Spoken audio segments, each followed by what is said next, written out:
because that stock-based compensation is not considered tax deductible. Anyway, let's start with balance sheets.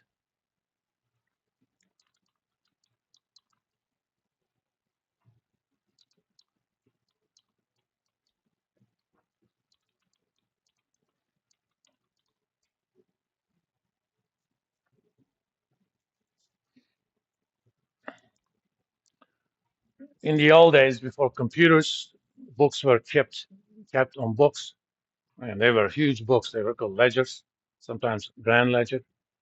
And on the left, you listed the assets. On the right, you listed the liabilities and the shareholders' equity.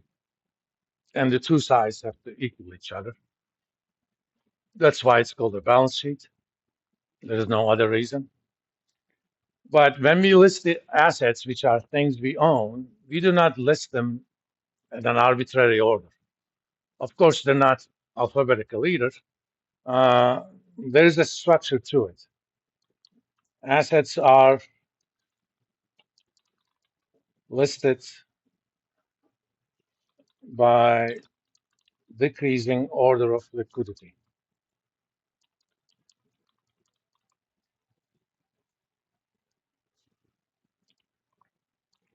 Of course, as soon as I say liquidity, I need to define that. Before giving a formal definition, let's just define it by means of example.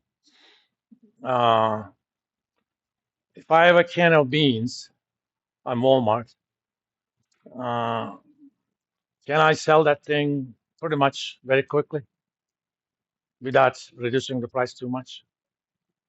You know, if market price is $12, I have a can of beans, I can sell it at $12, right? Or, I could post it on Craigslist, eBay, what have you. Let's say you have an old gold coin, okay?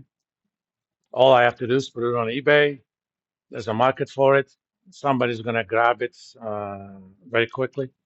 So it's a commodity.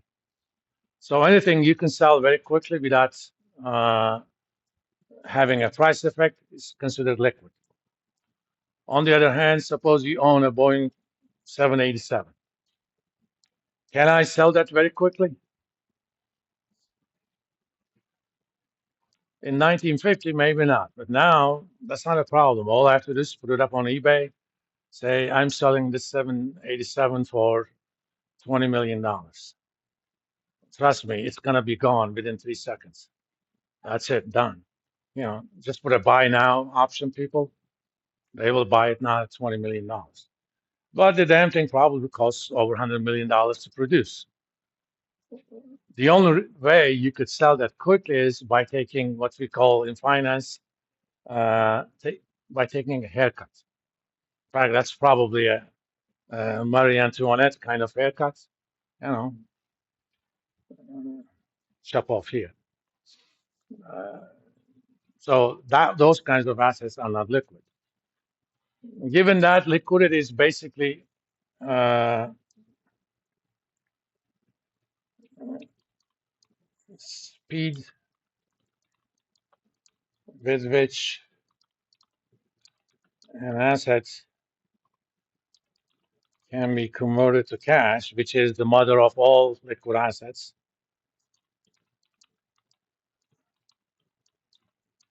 without sacrificing um, any value or significant value.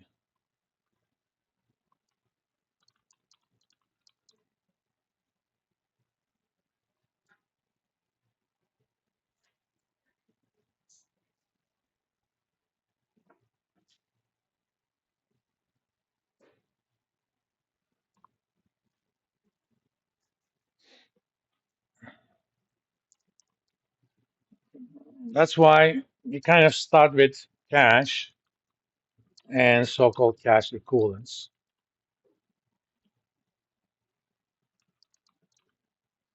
These are things like the cash in your vaults, uh, cash you have in non-interest bearing checking accounts, uh, withdrawable savings accounts, if- that kind of stuff. I mean, if I need money from my savings account, as long as it's not a CD, which is short for certificate of deposit, which I never recommend you guys do it. I know banks market that thing a lot. All I have to do is go to my ATM and withdraw money from my savings account. Done. Or if ATM is too far and the person that you have to pay has a Zelle account, log on to your account, just Zelle the money. I mean, my son needed some money the other day. He's in college in Boston, and it basically took me 20 seconds after I said okay. Just logged on to the app on my phone. There's a face recognition anyway. Hit Zelle. I frequently send him money, so boom, boom, boom, done. Now that's a liquid asset. Okay. Next, we look at things called short-term investments.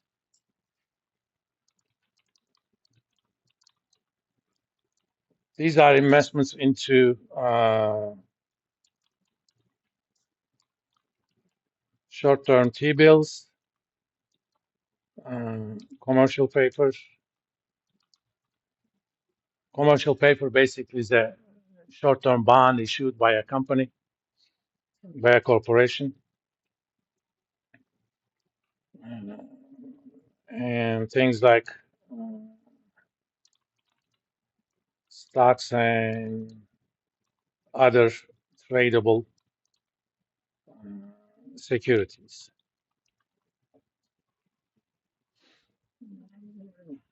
There's technically three ways you can decide what stock investments are. Certain stocks are classified or as held to be for longer term. You don't actually mark them to market. They're kind of a more long-term assets, but certain are for trading purposes. So if the value of them change, you change them in your books as well. That's more of a accounting 301 kind of issue.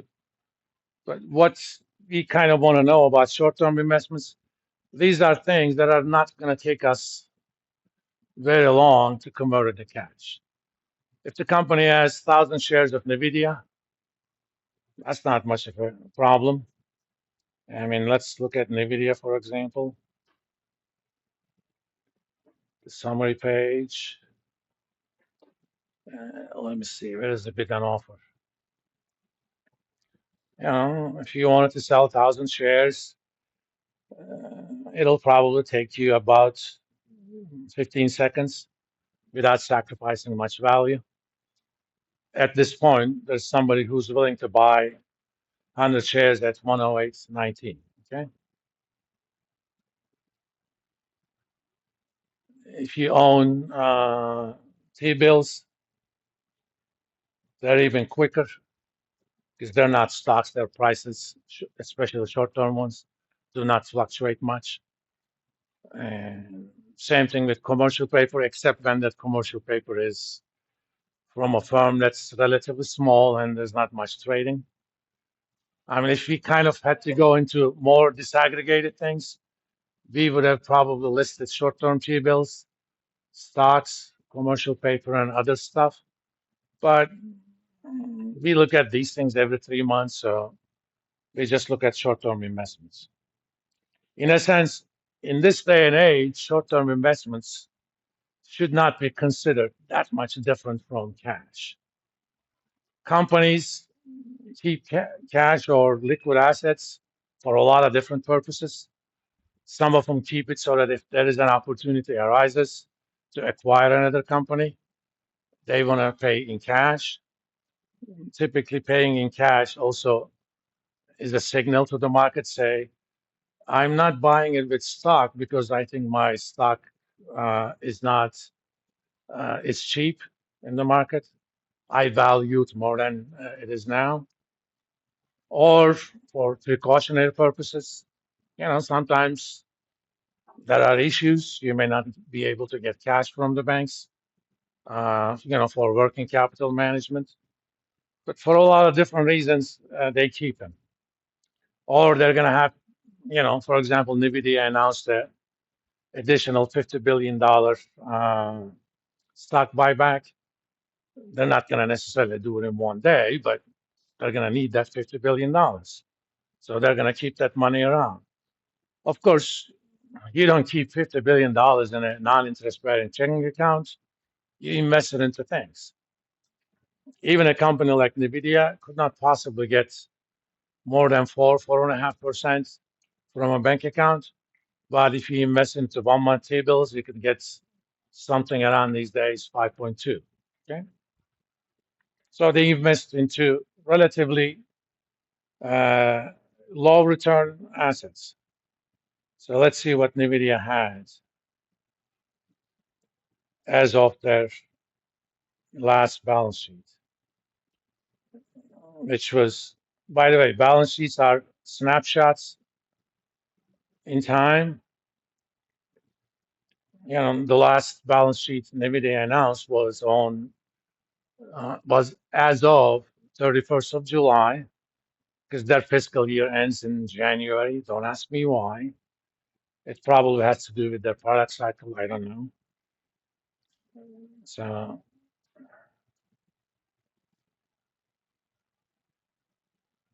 NVIDIA has $8.5 billion in cash, but $26 billion in other short-term investments. So the total was 34.8, but let's do annual. So we can go back a little bit more. They had only 11.5 billion about 3 years ago. Then we list receivables.